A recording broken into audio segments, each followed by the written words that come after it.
Hey guys, it is Nick here with another Nick's Topics Dragon Ball What If topic video for today.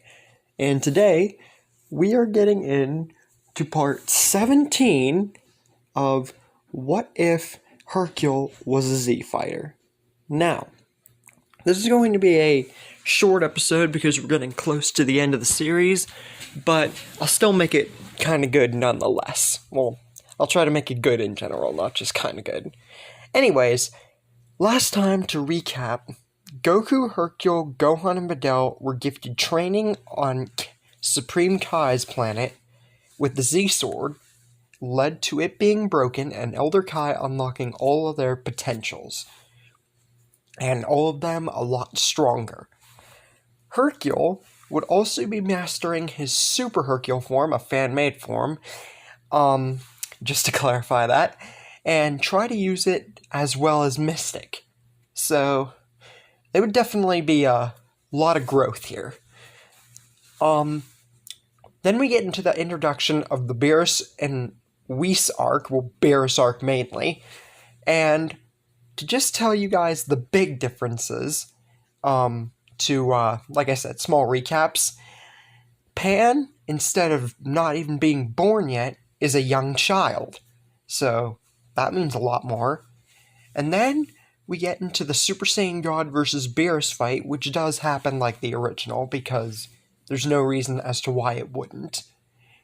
That fight would go almost the exact same way, except for the fact that this is Mystic Super Saiyan God Goku, which means that the 70 to 80% that Beerus was to have been stated to fight Goku in the original, he would almost have to go to 100%. I estimated that he would likely have to use like 90, somewhere around there, but it's definitely a noticeable change. Then, we get into another saga, which has been cut short because of Hercule's influence meaning a lot more. The Resurrection F saga. Now, Sorbet and Tagoma would go to Earth and try and get the Dragon Balls, and maybe even almost succeed, but with Kami being around and there, they wouldn't get far, and Kami would easily vaporize them. Which means, no Frieza coming back to life. Yeah, like I said, definitely another saga cut short, because Hercule's influence in the story has meant a lot of sagas either don't happen, or are a lot shorter than, like, they originally are. And I don't know if you guys don't like that, but it's just how I view Hercule being there would make the story happen. So, I hope that doesn't bother anybody. Anyway, eventually, during the time skip, Vegeta would get God Ki along with Super Saiyan Blue, like he does per normal. And as for Goku, he has a much stronger Super Saiyan God, as I stated before and in the last episode. This is a Mystic Super Saiyan God, which is a lot stronger. And if you guys have seen, like, Gohan as a Mystic Super Saiyan God, then you know what I'm talking about. Even though it's not canon, but still, you know what I'm talking about. And instead of a normal Super Saiyan Blue, he would get Mystic Super Saiyan Blue, which would definitely have a different tint to it, different color, and be a lot stronger. Gohan, also training on Beerus' planet, would get access to the God forms Super Saiyan God and Blue. Well, Mystic Super Saiyan God and Blue, but you guys know what I'm talking about. And I left off with the cliffhanger last time that Hercule and Videl would be training with Whis. But, since they're not Saiyans, Whis is teaching them something else. Ultra Instinct. Yes, I'm going as far to make that joke that Hercule actually gets Ultra Instinct. But in this story, if you've seen his growth, then you will not see this as a joke saga. Most definitely not. This is what I view around this time. The Hercule and Videl would definitely be, like, suitable for that form. Or technique, rather. It's not form. Anyways, since there would be a longer time skip with no Frieza, that means they have way more time to train, which means that they might be able to access Omen almost at will. But then we get to Champa and Vados and the whole excursion with the Universe 6 tournament, with Goku obviously being one of the members, Vegeta being one of the members, of course, And Gohan is actually in the tournament instead of having a stupid conference like originally, because he was going to be in the tournament, but oh, I have to miss an important conference at college or whatever. Stupid. But he gets to be in this time. Videl and Hercule, of course, are going to be the last two contestants, with Monaka not being required because Goku's already in the mood to get stronger, especially with Hercule around. Then we get to the tournament itself, which the first match, Goku vs. Botama, would go the exact same way, but then we get to a change. Goku versus Frost. Now, there are a few things that change the outcome of this match. For one thing, no one ever saw Frieza past his first form, because Vegeta iced him pretty quickly, pun intended, in that first form. So, Goku has no idea about transformations, so he wouldn't even budge Frost to transform, which means that Goku would knock him out pretty handily. And even though Frost does have his poison, he wouldn't be able to react in time to use it, so Goku wins this match by default.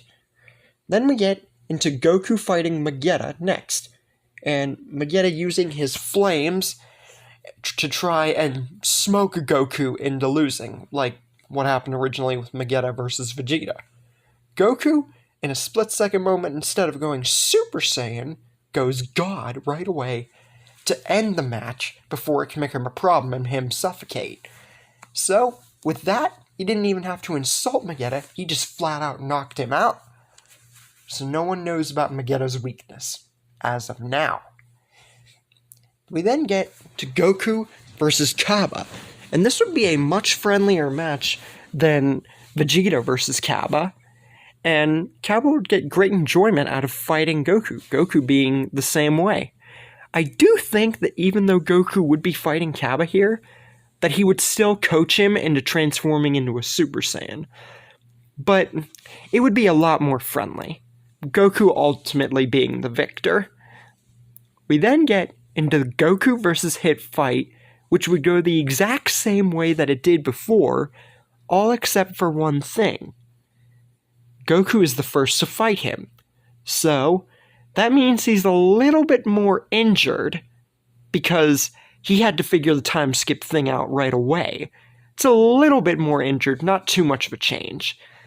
But Goku still does concede, with Beerus and Champa bickering, and Goku concedes because he knows Hit can't use his full power.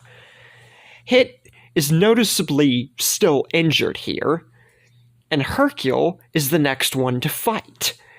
Now, similarly to how he supposedly won in the original against 18 when he was a weakling and not in this story, Hercule uses his delayed reaction Megaton punch. Now, this surprises Hit for a few reasons. One, he wasn't expecting that punch to actually be delayed and injure him. Two, he was planning on, faking being hit by the move anyway. And three, he's just surprised that a human could have that much potential. Anyways, Hercule ultimately beats Hit. The tournament is over. And Zeno arrives after Champa gets all angry, and him and Goku's meeting would honestly go the same exact way. But afterwards, a few more major changes. For one thing, since there's no Monaka, that means there's no Copy Vegeta arc. Which, not really too big a difference in the grand scheme of things. It was a pretty cut short saga anyway in the original. But here's a big number one change thing. No Zamasu and Goku Black arc. Why? Few reasons. One, no time travel. So, yeah. And Zamasu is still angry with Goku, but it's really cut short because the time travel thing was one of the main spikes. So he's just with Goasu training to be the Supreme Kai. And after that, we get even a bigger time skip because there's no villains. all leading up to the events of the Grand Priest saying that Zeno's bored and wants another tournament. The Tournament of Power. And that's where we're going to be leaving things for the moment. Now, like I said before, you guys might be happy with me cutting a bunch of sagas in this series short, but I feel that Hercule's inclusion in this story, and him getting so much more potential, and just everything that's gone down, that would honestly be the better case of sagas not really having, like, big, humongous stories to them, you know? But anyways, I hope you guys are enjoying the story for what it's worth, because the story's almost over. I would have to say that I'm going to have almost 20 parts, maybe 20 parts. We'll see what happens. But I hope you guys enjoyed, and I will see you guys on the next one.